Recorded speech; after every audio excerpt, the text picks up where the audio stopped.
First on the Gulf Coast with breaking news and weather. Fox 10 Midday starts now. Welcome into Fox 10 Midday. Happy Friday. I'm Ashley Mitchell. It's good to have you with us on the show today. We've been talking about this all morning long. The Fox 10 free health screenings event is just wrapping up.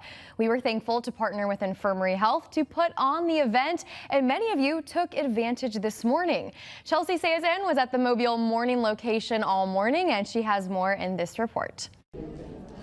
It's been a great day to show your heart some love. Fox 10 and Infirmary Health have partnered together to offer free heart health screenings this morning, and I am at one of those locations, Pro Health in Mobile. We've been here all morning, and we've had so many people come through and just get their blood pressure checked, but also their cholesterol levels checked as well. It's been a really great morning, and we're so glad to offer that to our community. We've had 3 locations across the Gulf Coast, Pro Health in Mobile, as mentioned. I'm at one of them, and also in Fairhope and Bay Minette. And so we hope that you got to take advantage, but I'm sure another one of these will come up in the near future if you did not. We are with John McDeal. He is the fitness and wellness manager here at Pro Health. Thanks for having us today. Yeah, thanks for coming out. Yeah, it's been a great day. So let's talk about the fitness and wellness side of this. Pro Health is such a cool facility for someone who's never walked through the doors. What do you guys have to offer? So yeah, we're open to the public with membership. We have swimming pools, indoor walking track, a weight room, treadmills, free weights, group classes, spinning, yoga. Yeah, lots of different activities that you can take part in. Let's talk about the importance of the partnership between physical activity and wellness and heart health. Why is it so important for you guys to host an event like this? So it's important. We do a lot of community outreach, and we realize that a lot of people in the community don't have access to screening, so we like to offer this screening so people are aware if they have high blood pressure or high cholesterol, they can do something about it. Absolutely, and so that's what we've done this morning. John, thank you so much for having us. Yeah, thank you. It's been a really great day here at Pro Health, and if you'd like more information on the event that's happened today, you can find it on our website, fox10tv.com. But for now, I'm Chelsea Sayazan at Pro Health for Fox 10.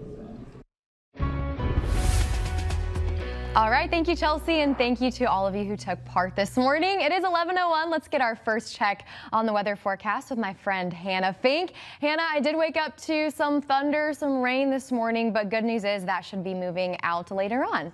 Yes, it will be, and I also woke up to that thunder this morning. I was letting out Stormy, and then we heard a big crash of thunder, and we ran right inside. But the majority of us are starting to see some clearing, except for our coastal communities. You can see a little bit of those lower clouds over in our Orange Beach area. That's because they're about to see the tail end of these showers moving through. Here's a live look at our radar right now. We do have one offshore thunderstorm right now producing some lightning. There's Dauphin Island. They're getting a pretty light downpour at this point. So is Petty Boy Island. Some lightning produced offshore. And then moving off to our east over in northwest Florida, they're really just going to see the rest of these showers moving through the rest of the day. You can see Crestview getting a decent amount of rain, Fort Walton Beach getting a decent amount of rain. Bradley is in lighter showers right now. And then for the most part, Pensacola is about to see the end of those lingering showers. So our rain chances today, basically after this, we are going to see possibility of lingering showers, but for the most part, we're going to be clearing. We're going to see maybe 1 or 2 showers, and if we do see a shower, we'll be lucky if some of them, the rain even hits the ground, just because they're going to be so small and in the upper atmosphere. But luckily, the rain did help us out just a little bit, and we desperately need it. So look at our drought conditions. A good portion of us in that extreme category near Evergreen and Bruton. The rest of us in that moderate to severe, but I don't think the rain that we got this morning is really going to help us out that much. So if you are planning to plant or have previously planted some plants, you're going to make sure you want to water those pretty consistently, especially over the next 7 days. We're not seeing any more rain chances after day. We're staying dry in the next 7-day period, but plenty of sunshine. I'll be breaking down what to expect in your forecast in just a bit. Hannah, thank you. First in our headlines today, Mobile police making an arrest after a shooting at a strip mall off Dauphin Street. MPD says just before 10, they arrived at the subway and found a man suffering from several gunshot wounds. Investigators say it all started when 2 men got into a verbal altercation that quickly turned physical. The victim was taken to the hospital for treatment, and the suspect stayed at the scene. MPD arresting this man, Marquise Bernard. The 31-year-old now faces a first-degree assault charge. He is scheduled to have a bond hearing today. And meanwhile, a Mobile County jury has acquitted 3 men accused in a revenge killing that started with a fatal shooting back in 2020. Prosecutors say LaConte McCants, Darren Miller, and Darian Johnson were all responsible for the death of Martha McGinty. They allege the shooting was retaliation for the fatal shooting of Keontae McCants by McGinty's son, Sidney Burke. Defense attorneys arguing prosecutors did not present evidence connecting the defendants to the scene. Oh, it's wonderful, of course, and justice was absolutely served. No question. As far as my client was concerned, they didn't even have mere presence at the scene. All they had was he was where he said he was, at home. You know, Darren, 53 years old, never so much as a traffic ticket, never anything before, never anything since. It's satisfying for his family. I'm so sorry for these people's loss. That man was not responsible for it. And the judge considered whether to declare a mistrial over the defense attorney Christine Hernandez's statement during cross-examination of a witness about the acquittal of a co-defendant in December. The judge told the jury to disregard that statement. And this morning, 2 men are behind bars after being accused of leading Alabama officers on a 50-mile high-speed chase. Authorities say it all began at Fountain Correctional Facility in Atmore. The 2 men were spotted in a vehicle trying to smuggle contraband into the facility. When officers tried to stop them, the suspects jumped onto the interstate, throwing contraband out the window and running cars off the road. They eventually exited at Grace and Garland, drove down a dead-end road, and fled into the woods. John Bullock and Kyle Turner were both arrested and booked into the Escambia County Detention Facility. They both face charges of promoting prison contraband and drug trafficking. Turner is also charged with trying to elude law enforcement. Now, investigators say the contraband package contained 244 grams of marijuana, about 120 grams of crystal meth, $1,000 in cash, a knife, and 2 USB charging cords. Well, former President Bill Clinton is the main event in an unprecedented closed-door deposition over his ties to Jeffrey Epstein. Hillary Clinton telling lawmakers yesterday she did not know Epstein, never flew on his plane or visited his island. But photos and flight logs tell a different story for Bill. Fox's Rebecca Castor picks it up from here in Washington. Today, it's Bill Clinton's turn to testify under oath in the House Oversight Committee's Jeffrey Epstein investigation.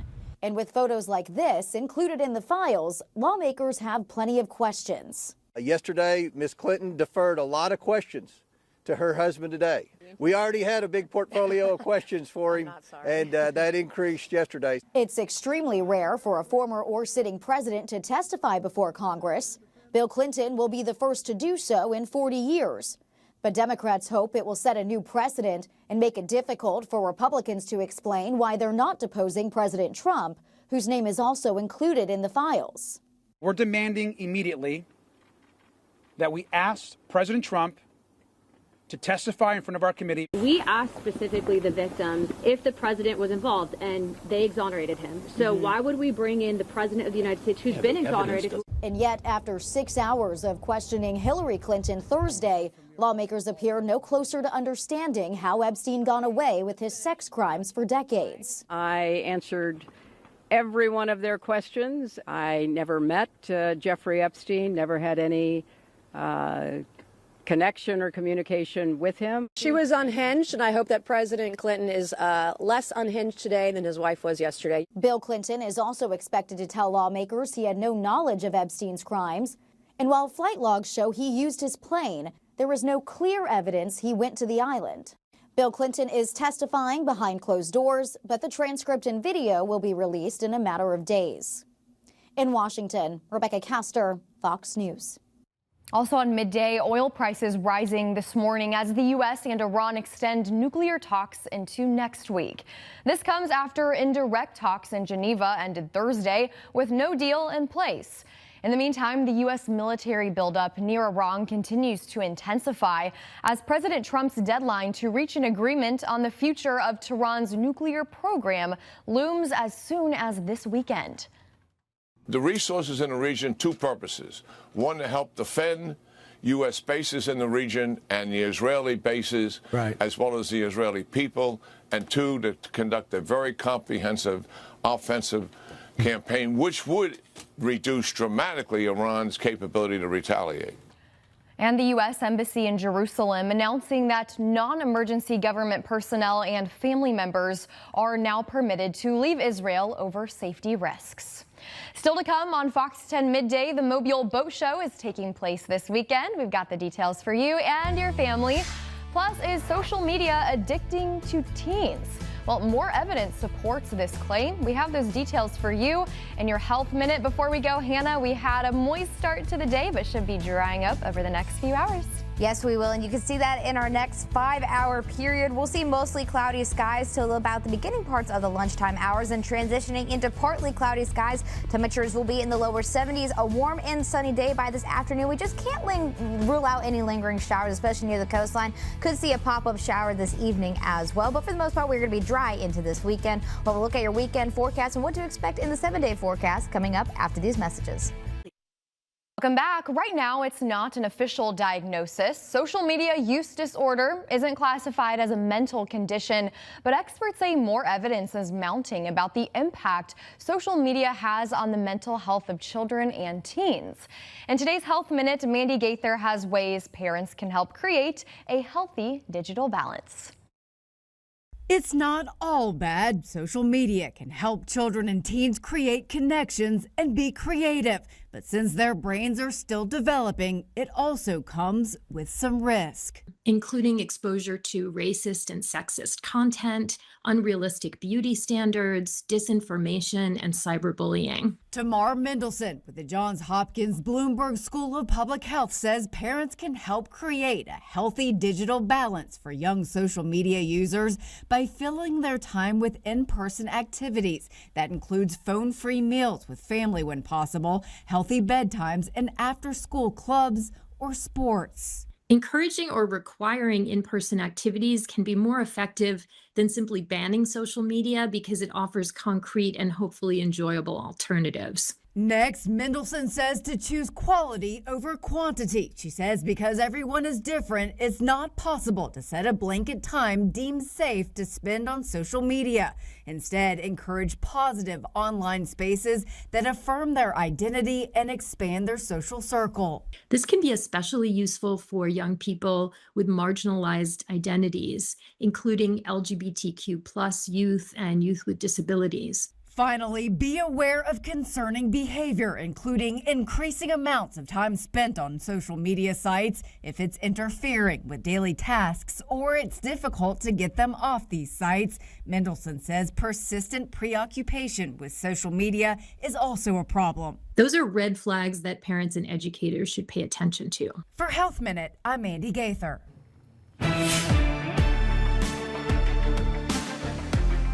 11:15 now. We have a new Fox 10 safety alert for you this morning. The Consumer Product Safety Commission is now warning about more than 40,000 Gourmet pressure cookers sold between 2017 and 2020.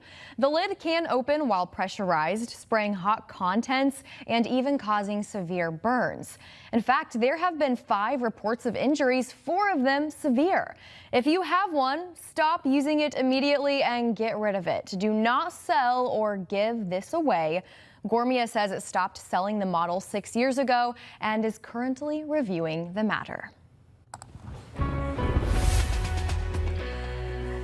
Taking a live look over at Fairhope Pier right now. A little cloudy out there, but the rain is finally letting loose, and we are seeing some lingering showers near the coastline. But don't worry, we will dry out this weekend for any plans you may have. So for our weather headlines today, lingering showers specifically near the coastline. We're starting to clear out by the afternoon, transitioning into partly cloudy skies. And then once we get to that warm and sunny condition, it's going to stay pretty consistent, and also no rain in the forecast over the next 7 days as well. So let's break this down on the Futurecast. Some lingering showers into the lunchtime hours, specifically in Northwest Florida. Maybe a pop-up shower in Pensacola and in our more northern areas. That's why we're going to have about a 10 to 20% chance for some lingering showers throughout the day today. But we are going to transition into more partly cloudy to mostly cloudy skies. But as you can see, there's a little bit of speck of green on the map as this front lingers as it passes through our area. But overall, it's going to be a pleasant day for our Friday. You might just want to have that umbrella in hand just in case. But if you do get stuck in one of these specks of a shower, it's going to be very short-lived and a very light shower. Some of them could not even make it to the ground just because of their upper level showers. But with the rain we had this morning, it definitely will be helpful. This is a look at our drought monitor right now. As you can see, a good portion of us are in that extreme, especially near Evergreen and Bruton. Then the rest of us are in that severe to moderate. So definitely going to need that rainfall, but I don't think it's going to help us out too much by the time this gets updated by next week, Thursday. A lot of people have been planting because of how nice it is. A lot of people are going to be planting this weekend. Hopefully that helps us out with those soil conditions, but make sure you continuously water those plants, especially over the next 7 days, as today's really the only rain chance we're going to have starting after Saturday. Maybe some showers into the following weekend, but as of right now, over the next 6-day period, we're not going to see any rain. So almanac for today, another well above average day. It's going to be warm out there, mostly cloudy skies. Temperatures over the next 10 hours are going to continue to be into the lower 70s. By the time we get to this evening, we're going to be in the mid to upper 60s. So a warm and mild day for a Friday. Forecast highs across the area: 74 for a high in Monroeville, 76 in Mobile, 74 in Pensacola, 72 in Fairhope, and 76 over in Lucedale. So by the time we get to this afternoon, we're going to transition to partly cloudy skies starting by 1 o'clock. Then we'll be in the 70s throughout the entirety of the afternoon. Then by this evening, partly cloudy skies, temperatures in the 60s starting by 6 p.m. Then we're going to get to the 50s tonight. So our lows, for the most part, we're going to see more clearing. Another warm night, but slightly cooler than what we saw last night, about a 10-degree difference. 53 for a low in Mobile. A very low chance to see some lingering showers. Here's a look at our lows throughout the entirety of the area. We're going to be in the upper 40s near Highway 84. The rest of us in the lower to mid 50s. And then our weekend forecast: plenty of sunshine, great for outdoor plans for both Saturday and Sunday. Lingering clouds for Saturday, partly cloudy skies for our Sunday. The warm temperature is going to continue on, possibly even 80 degrees by next week, still well above average, as we'll be in the upper 70s. So our 7-day forecast: rain really only for our Friday today. Then we're transitioning into sunny skies. March 1st is on Sunday. I can't believe I'm already saying we're getting to March, but beautiful weather ahead.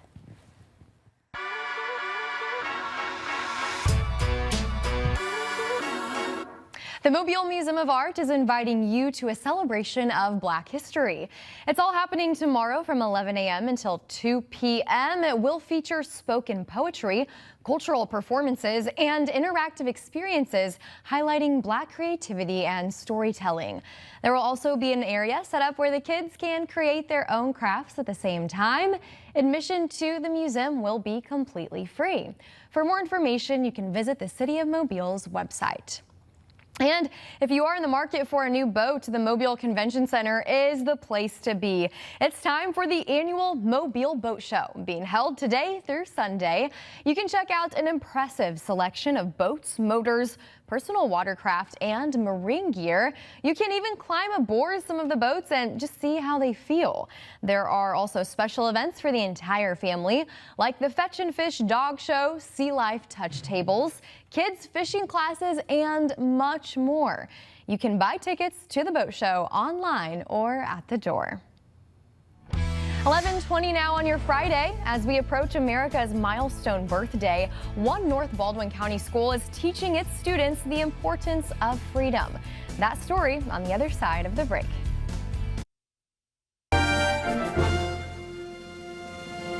As we approach the nation's 250th birthday, classrooms all across the country are learning about the importance of freedom. Our Lee Peck takes you to Stapleton, where a unique celebration showcases their commitment. In northern Baldwin County, Stapleton School is celebrating America's 250th birthday. USA! USA! The students are not only wearing red, white, and blue, but walking the patriotic path around the school, representing what it means to be an American. We have freedom, freedom of speech, and it's better than what we had back then. The red, white, and blue stripes were painted in 2002 to commemorate the 9/11 attacks and the heroes who answered the call to defend freedom, as well as the sacrifices that continue to be made. I'm just happy to be here. We're free. I'd like to thank all the veterans and all the cops that keep us safe. Just God bless America. USA! USA! In a tradition nearly a quarter-century old, USA! USA! the entire school is making a lap. And it's really important that our kids appreciate where they come from and what they have. We want our kids to understand that. We want them to understand both that they have rights and they have privileges, but also they have some responsibilities as well as citizens. The stripes were recently repainted. Before we painted it, it was like kind of fading and it wasn't really bright. Raising the money through a quarter drive, the students took ownership to pay for the fresh update. We raised a lot of quarters pretty fast too. Yeah. We raised about $1,000 or something. To raise the money, it was very hard, but we did it, and I want to thank everybody that helped us raise the money. You did a great job. Give yourself a round of applause. Proud of their accomplishment.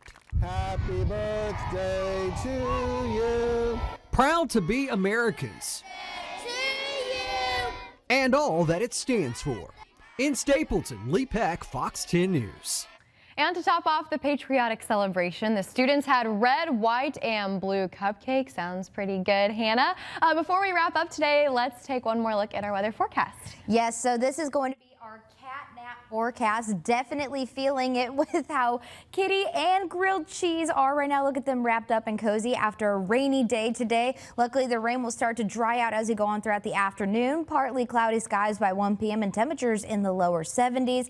And the 70s are going to continue on in our 7-day forecast. We're not seeing any rain either. And March 1st is on Sunday, so we're starting off the month with upper 70s for our temperatures, even possibly 80 degrees by Thursday, and mild temperatures for our mornings as well. This looks pretty typical for a forecast. It is above average, but honestly, not terrible. I'll take the warm weather. Yeah, no complaints here. Listen, we are wrapping up Fox 10 midday early. The Braves game happening right after this. We'll see you on Fox 10 Live at 3. Thanks for tuning in.